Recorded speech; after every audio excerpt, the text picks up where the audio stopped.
Good evening, guys. Welcome back to the channel. It's your boy Sly Geordie, and welcome back to F1 23 My Team career mode for the Portuguese Grand Prix. And if you missed last episode, it was the lowest point of the season for us. A DNF at Qatar. We had some warm parts. We ended up losing second place, literally like photo finish across the line to Oscar Piastri in the sprint, and Lewis Hamilton took us out in the full race, so we didn't even finish. We just completely crashed out, and now we just hope to start anew. And first of all, starting afresh begins with a new livery, or a special livery, to commemorate the fact that Portimao is returning. So we've added green and red to the livery and to the helmet, just as an overall celebration of the track returning. Portimao, I don't think I've actually driven the track before. Was it in F1 2020? I can't remember. So this might actually be the first time I ever do a race on Portimao. Well, obviously I've done a couple of races outside of career mode, but yeah, in a career mode this might be the first time. And of course we have a pretty worn ICE. We're going into this race with a bunch of spare parts. We've done really well in terms of, you know, really keeping our R&D going. We've got a well, our vehicle components going, and we have a few R&D parts coming in, some new calipers actually coming in for this Grand Prix, which has actually failed, but we should be able to restart it and get it done in time for the Grand Prix itself. But yeah, we got a few spare parts left, and I'm really going to push it as far as I can.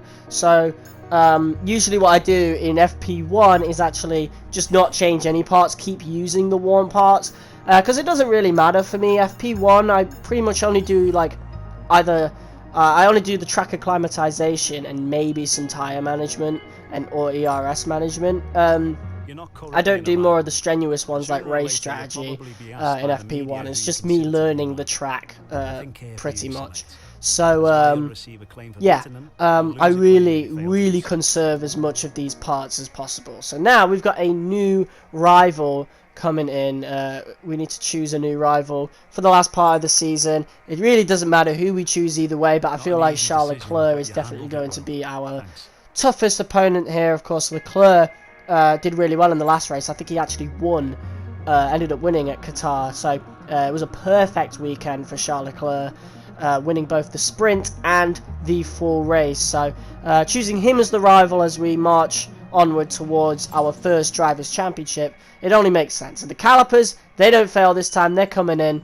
And we got these two major powertrain parts coming in. So big upgrades coming in to the Portuguese Grand Prix. So pretty excited for this, and of course we're going to have a bunch of new fresh components. So we've got a really good chance of actually winning this race, quite simply because we'll be the healthiest car on track. Of course, AI engine wear, as you know from season 1, definitely comes into play in the later stages of the season. That's why in season 1, of course, we saw Mercedes you know, really take big leaps forward, and obviously Mercedes this season, they've been pretty bad, but I wouldn't count them out now, of course, because again, AI engine wear for the big teams, the biggest teams, so Red Bull and Ferrari pretty much, really start hitting round about now. So this is where Mercedes, McLaren and Aston Martin, or well, more George Russell in the Aston Martin, can really take advantage and really gain a lot of positivity from it. So we definitely feeling a lot more confident going into this race against the Ferraris and the Red Bulls, as if we weren't confident anyway, despite what happened in Qatar, because Qatar, we weren't going to win that race anyway. The setup wasn't the greatest for that, you know, for the main straight, and obviously we had some worn components. And now we actually do get the retirement announcement for Lewis Hamilton. So the guy who crashed us out last time, he now officially announces his retirement. What a way to officially announce your retirement, you know. you know, maybe he felt so guilty that, you know, he was like, oh, you know what, I may as well just leave the sport now. I don't know. Definitely very strange going-ons, but even with those major upgrades, we are still lower than Haas and Williams. We are getting closer, but it's still very, still below them going into these last 3 races. But fortunately for us, we can actually keep upgrading going into Season 3. There are no new regulations coming in for Season 3. So I think the new regulations in the F1 game, they come every 2 seasons. So yeah, and since we've now done the practice sessions, we're now putting in these new parts, and we're actually putting in a lot of new parts, more than just one, because again, it's the last 3 races of the season. So you know what, we may as well just put all these fresh components in for these races, and we've still got an extra, I think it was an MGUH, so going into Abu Dhabi we can have another fresh component. So definitely looking very, very good in terms of you know, what our performance will be like. I feel like we've got a very good chance of hanging on to this title. We're still a fair amount of points in front, to the point that I think even with that DNF in Qatar, I'm pretty sure a win in, I'm pretty sure, Las Vegas. I'm pretty sure we could win the title by Las Vegas, or in Las Vegas. So, yeah, pretty close. We're not pretty close, but we are pretty close to the season. The championship battle isn't that close right now, or it could be if we DNF again. So, we definitely, or we have a bad result again. So, we definitely need to, you know, stay up to date with it. Try our best to actually stay in this title fight, stay in the races, stay in the fight for P1, of course. And yeah, we'll see. But looking a bit overcast here in Portimao. This track was so lovely to drive in the practice sessions. I definitely really enjoyed that, of course, and I tested the tyres pretty strenuously.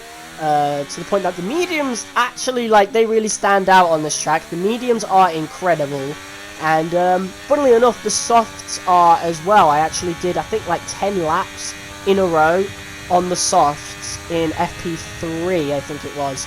I basically did that entire session on the soft tyres. I think I did the qualifying pace, and then I came back into the pits, came back out on the last the last set of softs that I had, and we did like 10 laps, and yeah, it felt fine. It felt really good. Obviously they got worn eventually, but they were wearing out quite slowly, and if you guys watched the Qatar episode, you'll know that I definitely spoke pretty ill of the soft tyres in Season 2 here. So yeah, it's saying something when I'm saying the soft tyres feel really good, and they do really good around this track. So I'm looking at a soft to medium strategy for the race, of course. That's how good these tyres feel, so that's what we're going to do. But yeah, this is our first lap. It isn't the greatest lap, or at least I don't feel like it's the greatest. Definitely not obeying track limits to the best of our ability, but yeah, I'm feeling pretty good around this track. I feel quite comfortable. Our setup is on point, and yeah, again, the car feels really, really good. And with these new components, it's definitely very quick. P1 straight away, provisional pole. But of course, we've not seen any of the big hitters there just yet, and now we have. Bottas is there. The McLaren is looking pretty good, of course, but yeah, the Haas of Kevin Magnussen is actually looking really good. Lewis Hamilton in the Mercedes P4, so good start for him here in Q1. We're making improvements by over 3/10 here, so I'm pretty sure we're going to be keeping pole position for Q1 right here as we now engage DRS, cross the line with a 1:16, so very, very good start, and this is how the leaderboard looks at the end of it. Aston Martin looking very, very strong. I think for the first time in the series, Théo Pourchaire actually out-qualifies George Russell.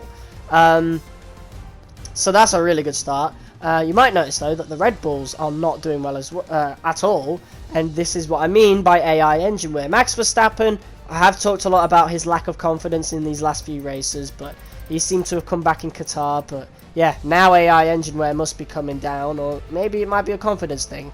as the Mercedes are actually up top. So it's just like Season 1 where Mercedes are making a bit of a comeback. Unfortunately, with both Hasses doing really well, Liam Lawson, P13, with both Hasses doing well, unfortunately Lance Stroll is eliminated in Q1, so that is pretty sad, but expected, considering Kevin Magnussen was really high up with that first lap. And speaking of K-Mag, here he is. We're going to have to slow down quite a lot just to make sure we all have enough space, of course. He's trying to slow down quite a lot to let me go in front because he wants the slipstream. Those Haas are looking pretty good around this track, so good for them, honestly, considering the abysmal season they've had after they started with such a good car compared to how they usually are. It's just so weird. But at the end of our first lap, provisional pole once again. We're using fresh softs on this lap, so not a set of scrubs. I usually, if we're going to be using one set of scrubs, I usually save it for Q3, so yeah, Verstappen is back in it, so maybe it might not be engine wear, maybe they just didn't, you know, show their full power in Q1, knowing they could get through it quite easily anyway. I don't know, but we're going to improve by over a tenth, and that is showing track evolution right there. We were already provisional pole, and once again, we get pole position. Both Alpines actually make it through. Both Aston Martins are eliminated, but Liam Lawson, P12 for him. Very good for the Aussie right there. And that is because Liam's actually gotten a big boost in overall since our last episode. It was a very silent update, obviously, because he's an F2 driver, but because of his antics this season in real life, he's actually gotten a big boost. He's an 81 overall in the game. Well, I don't know if that's actually normal, but in my game right now, he is an 81 overall, so he's probably in like the late 70s. So he's better than Sargent, he's better than, well, obviously better than De Vries. De Vries isn't even in the game anymore, but De Vries is in my game. But yeah, Lawson, big improvement in his overall. So if he stays at Haas or goes to another team, do not be surprised if we see Lawson in Q2 a lot more often from now on. But here we go, into Q3 on the set of scrub tyres, and this is basically going to showcase how good the scrubs still are, how good the softs really are even on their second lap, because as we come around this final corner, this lap has felt really good, and compared to the rest of the grid, which I assume is on fresh softs, we actually get a P3. We're only 2/10 off of provisional pole Charles Leclerc, so yeah, very good start there. And as we look to start our final lap of qualifying, we're running into a bit of traffic. Perez, Gasly's there, Verstappen's a bit up top there, so he's just starting his lap up. Gasly might be able to get a bit of a slipstream, I don't know, but Perez is definitely going to get a slipstream off of Gasly, so hopefully they don't get in the way of each other's lap. I'm not sure, they probably will. We'll have to see though on the leaderboards at the end, but here we go as we now start our final lap. Look at the Mercedes, man. P2 and P3 for both Norris and Hamilton. We get a bit of a warning from the FIA from exceeding track limits, but no penalty, no cancellation of time. That would have been a pretty derpy moment for us, but we made it, and we're almost 2/10 up already. So this is how powerful, even if the scrubs were good, this is how powerful the fresh softs are compared to them. But of course, there's also a bit of track evolution at play as well. But still, big gains already in the first sector, and that is a purple sector 1 as well, as we look to pretty much have a perfect weekend, to be honest. We've been pole in both Q1 and Q2, and I think this might be the first time we could be pole in all 3 qualifying sessions. So I wouldn't say a perfect weekend. We haven't been top of the leaderboard in every practice session, of course. In FP1 and 2, I didn't even use the soft tyres, I don't think. So I think we just used the hards and the mediums. So yeah, it won't be a perfect weekend, but in terms of the sessions that actually really matter in terms of the leaderboards, yeah, doing really good. And look at that, 5/10 up on Max Verstappen. So big gains, or was that 5/10 up? I don't know. There was about a 10th up, but still, that's quite a lot compared to the rest of the grid. So we're looking pretty good. Mercedes, they're both together. Without further ado, let's go to the grid. Welcome along then to Portimao, one of the busiest towns in the Algarve and a breathtaking destination that brings tourists from all around the world to the shores of southern Portugal. Today it's the backdrop for the latest round of the Formula One World Championship, and with a circuit this wide, we could be in for a lot of exciting wheel-to-wheel action today. So Portimao features 15 turns over the course of its 2.9 mile length, 9 are right-handers while 6 are to the left. This is a track with a lot of uphill action, which only accentuates the importance of getting those exits right, especially at turn 4, where a good line can present opportunities to pass on the way into turn 5. It's time to take a look at our starting grid for today's race. It's the owner-driver then in pole position, with Charles Leclerc alongside. Moving on to the rest of the grid, we have Hamilton, Norris, Sainz, Oscar Piastri, Ocon, Perez, Russell, Liam Lawson, Verstappen, Gasly, Teo Porcher, Magnussen, Albon, Stroll, Sargent, Joe, Hulkenberg, Tsunoda, De Vries, and Valtteri Bottas begins the race from the back of the grid. Which of these talented drivers will come out on top today? I'm joined again today by none other than Natalie Pinkham. Tell me, Natalie, obviously there's a lot of development work that goes on with these cars between Grand Prix. You know a lot about how test drivers and race drivers go about their business. So how do these roles differ in your eyes? Well, they say you learn the most when you're losing. So Mercedes had a full tutorial in 2022. I believe from that they will come back stronger and much more competitive as a result. They're not used to losing and they want to get back to winning ways. Ferrari will have been hugely disappointed with how their year tailed off after such a promising start in Bahrain. And as for Red Bull, well, they finished the year as they started, in dominant form. I'm pretty sure they'll be able to continue that in 23 as well. That means 3 teams at the front. That is going to make for incredible racing in 2023. Well, somebody needs to tell Natalie Pinkham that it's not 2023 anymore, and the grid has seen a huge shake-up. Mercedes, although they keep falling, and they have fallen pretty far, they've actually got a bit of a big boost here, with Valtteri Bottas taking a penalty. Quite strange how he didn't change those parts before Parc Fermé, but either way, Mercedes get a big boost, and we are going to get this race underway. No formation lap, we're skipping it. 5 red lights, they're all out, and away we go, and it is a horrendous start for Charles Leclerc, and through goes Lewis Hamilton, who is already challenging us. He's actually starting on the hard tyres, so definitely a very unorthodox strategy for the 7-time World Drivers' Champion here, and we are just about managing to stay ahead.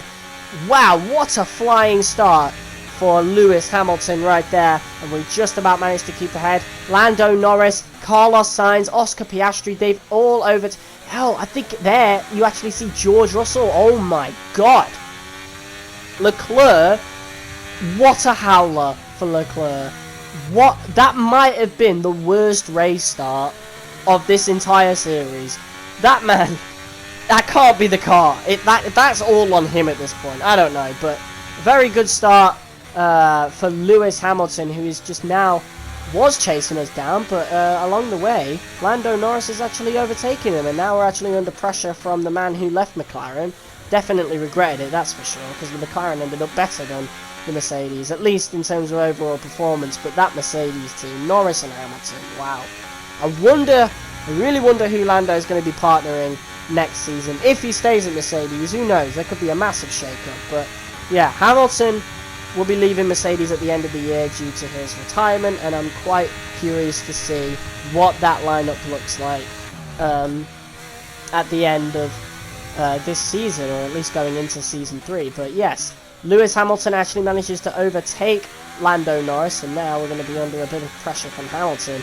I don't know what his strategy is and how it's going to work, but he's had a really good start. He's already managed to gap Lando Norris by about half a second, which is insane. Maybe Lando made a mistake, I don't know, but we are now getting chased down by the 7-time World Drivers' Champion, and this is perfect. Look at how poetic this is. After you saw, you know, last episode he took us out, and now we're actually going into a bit of a duel with him. At least I hope so anyway. we'll have to see. I'm obviously not going to give him much of a chance. I'm going to push as hard as I can. I want to be winning all these races to give us every chance in the book at winning the championship. But our closest title rivals are nowhere to be seen. Verstappen's quite far down, Leclerc's quite far down, Sainz, I think he's pretty much out of the fight at this point, definitely. And the other guys are even pretty close to being out of the fight, because we've just been so consistent this season. And yeah, Hamilton is actually pulling on us. He's pulled about 2/10 since I last talked about it. So even though we are setting fastest laps of the race, Hamilton's pace on those hards is looking absolutely insane. And he's pulling quite a lot, even into that first corner. We're now we were about 3/10 up, only about 4/10 now. And now he's also going to get DRS, so we're going to be in a bit of trouble now with DRS enabled. Maybe Hamilton's pulled an absolute blinder with this strategy right here. We've got a bit wide, and now he's really close to us, like 2/10. Wow. So Hamilton's pulled an absolute blinder here with this strategy, going on to the hards, not even the mediums. So his strategy must be hards to mediums, whereas everybody else will be going soft to mediums. Quite strange how Hamilton is the only one on the grid. It's as if he's a real life player, bro. Like, I have never seen such an unorthodox strategy from the AI. I find that so cool, and it looks to have been the right decision. And it's just like Season 1, isn't it? With Mercedes actually getting a huge boost towards the end of the season, really taking advantage of the other team's engine wear to gain as many points for themselves as possible at everybody else's expense. And now he's only 2/10 behind us. We're going to have to get out of the way to break the toe. He's going to try and follow us as much as possible. We're going to be in a bit of trouble here. He's already challenging us going into that first corner, and we squeeze him out quite a lot. Wow. And with that squeeze, Hamilton had to slow down, and now the rest of the grid has caught up. So maybe we can slow down Hamilton enough to have him be in a bit of trouble. But he's already gapping Norris, and he's already really trying to overtake us. So his pace on those hards are insane, and it's not as if AI engine wear is getting into it with us, because obviously we've had a bunch of fresh components come into this race. So yeah, definitely a lot of trouble now. It's all down to the tyre, and yeah, the soft tyre is definitely a right decision in terms of everybody else on the grid, but Lewis Hamilton's big gamble here with those hard tyres has definitely done him justice. This is absolutely insane what I'm seeing right now, and it's honestly great for content, because yeah, obviously he's just sticking to us like glue. And during the editing of this gameplay, like, I didn't feel safe cutting off or you know, fading to the next stage of the race like I usually do too much with these early goings, because quite frankly, he's just stuck to us like glue, and he could overtake us at any moment, especially with DRS now enabled. Look, he's already challenging us once again going into turn 1. We're side by side here, and this time he's not going to give up. He's going to stay there. He's not going to slow down this time. And I actually go way too wide there, and Norris has hit our side pod. So, yeah, definitely taking a bit of floor damage there at the very least. Sergio Perez is out of the session. We're going to have a desperate dive to try and stay in front of Hamilton. That was beautiful. No contact made.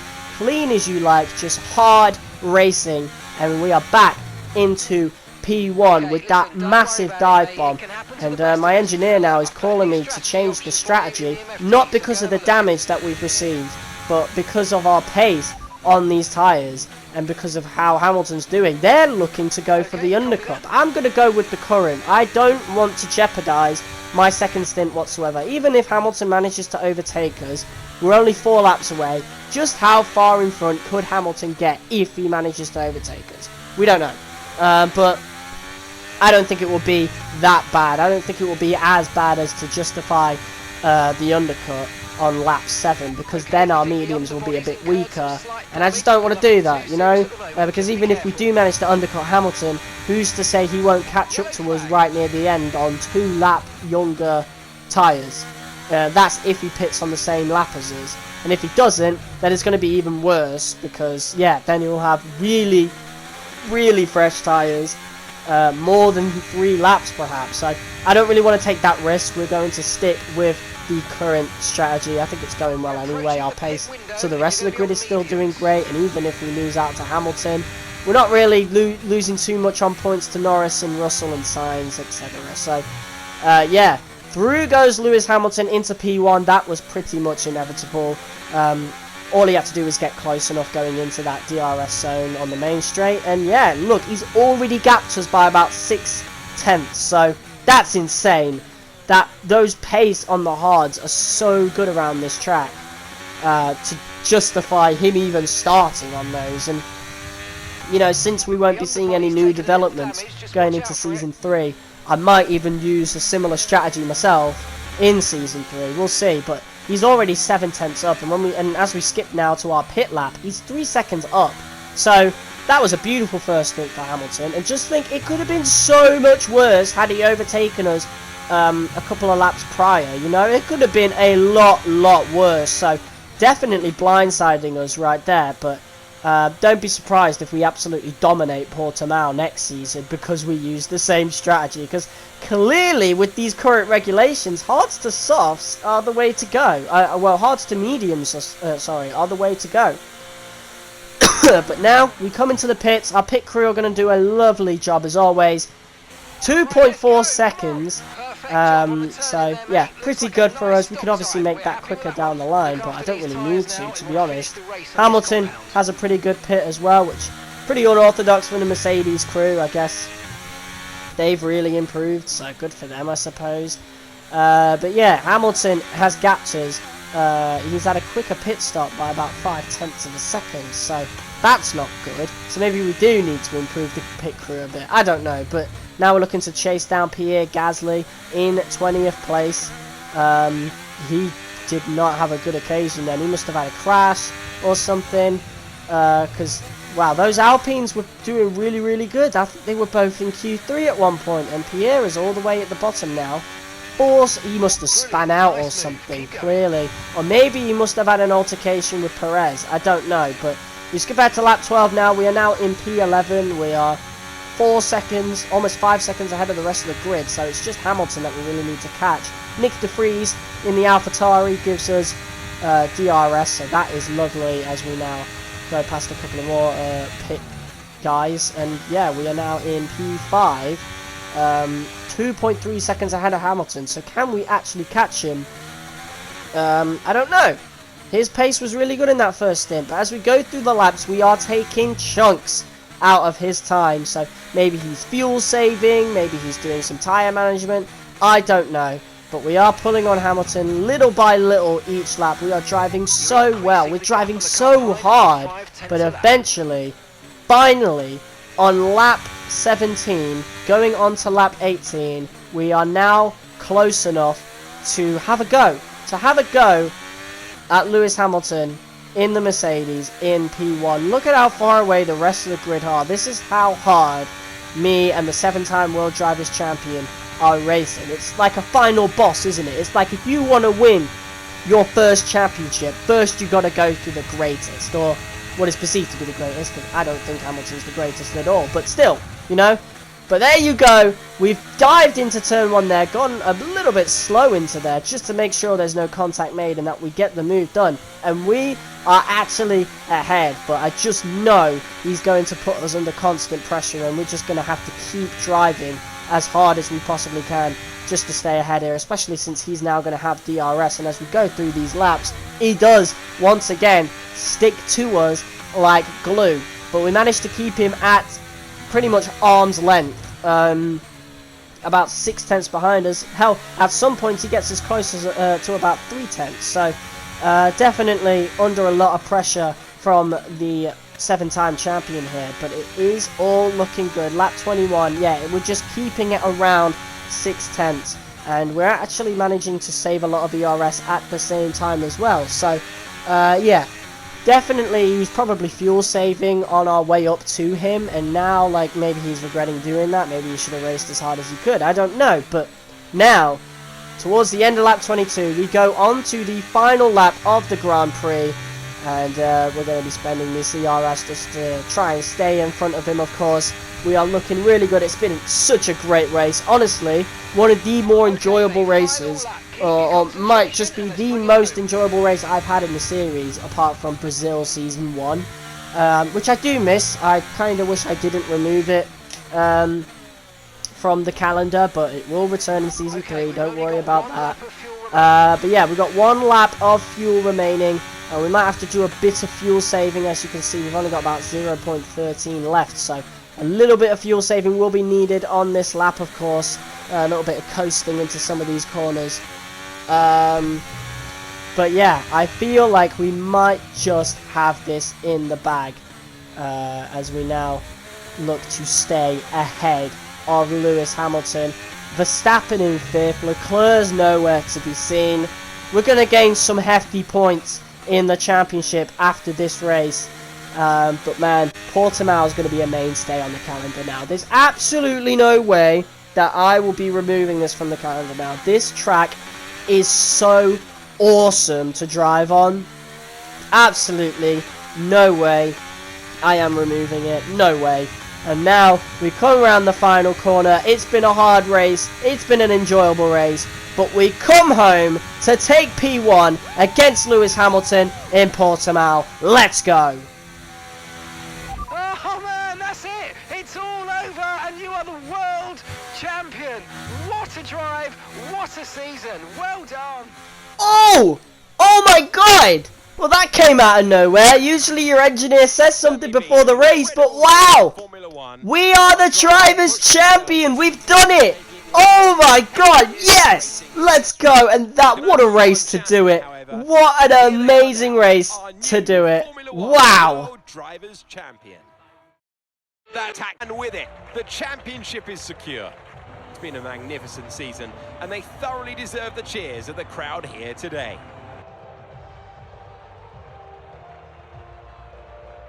So, Natalie, what made the difference out there today? Well, they managed their tyres to absolute perfection. A tyre whisperer, in fact. And that is what set them apart.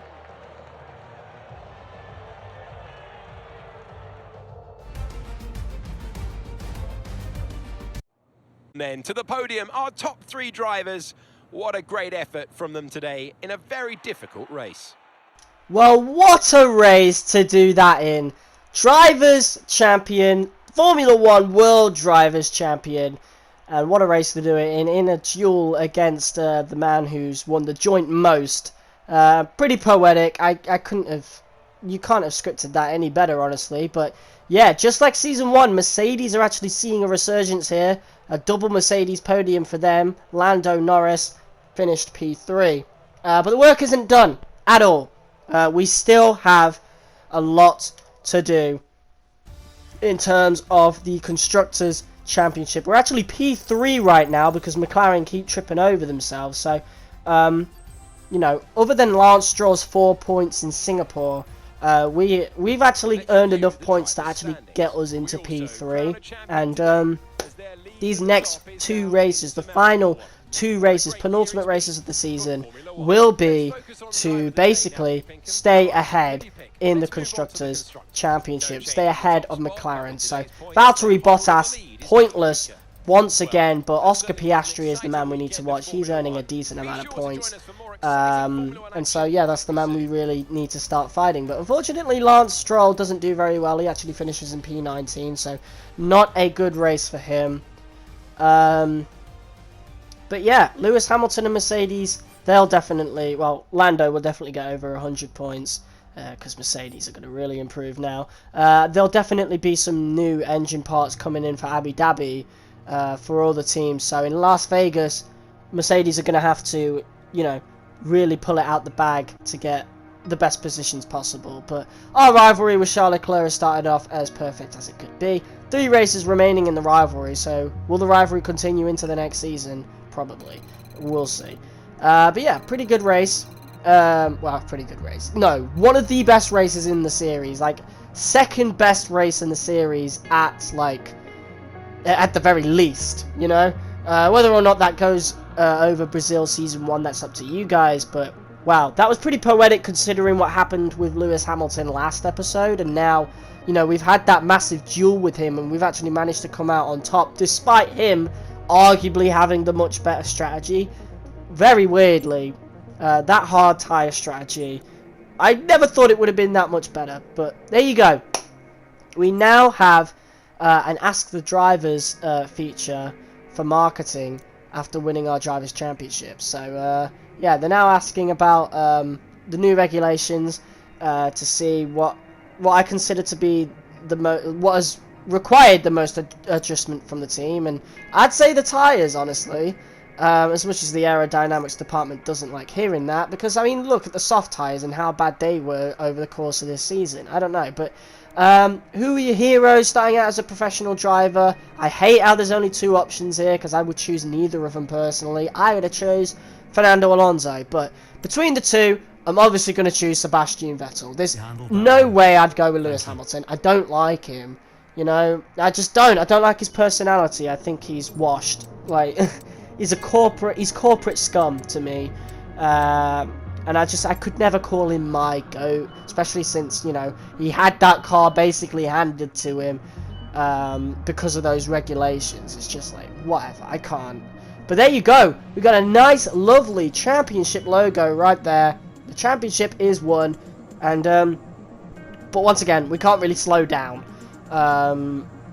because we need to secure this constructors' place. And now that we've won the Drivers' Championship, we can actually completely focus on the Constructors' Championship for next season. So, you know, if, for example, our second driver ends up doing better than us in most races and goes to win the Drivers' Championship, I'm more or less going to let them, because I'm going to put the team first now. We need to win that Constructors' Championship now. That is going to be our main objective. But, guys, thank you all so much for watching this episode of F123. Next 2 episodes will be live. So, stay tuned for that. Till next time, see you soon. Peace!